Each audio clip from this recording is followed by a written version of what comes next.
plus de 100 000 € sont nécessaires pour la mise en place du système de vidéosurveillance à Ambilly. Un outil qui n'a toujours pas convaincu le maire de la commune, le considérant peu rentable. Ce système permettrait d'élucider 2 voire 3 cas sur 100. Guillaume Matelier préfère miser sur l'action des hommes sur le terrain pour résoudre les problèmes. À partir du moment où vous avez une politique publique qui est révélée inefficace, pourquoi continuer à la mettre en place ?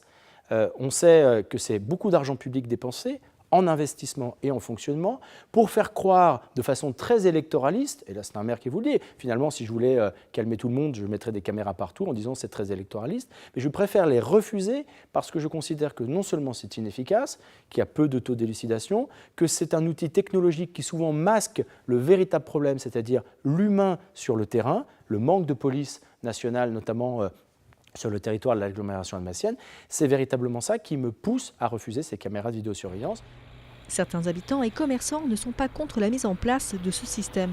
Il s'agit avant tout d'un outil de dissuasion plutôt qu'un réel moyen de protection. Pour moi, ce n'est pas utile parce que justement, je n'ai pas encore entendu d'agression, de vol ou en tout cas particulier. Donc pour moi, ce n'est pas utile. Du moment que ça sert à contrôler la circulation de voitures, les infractions commises par les conducteurs et puis des grosses incivilités, pourquoi pas?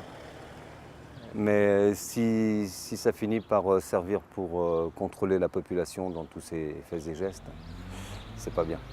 Le 31 mai prochain, la commune d'Ambilly tiendra une conférence sur le thème de la vidéosurveillance.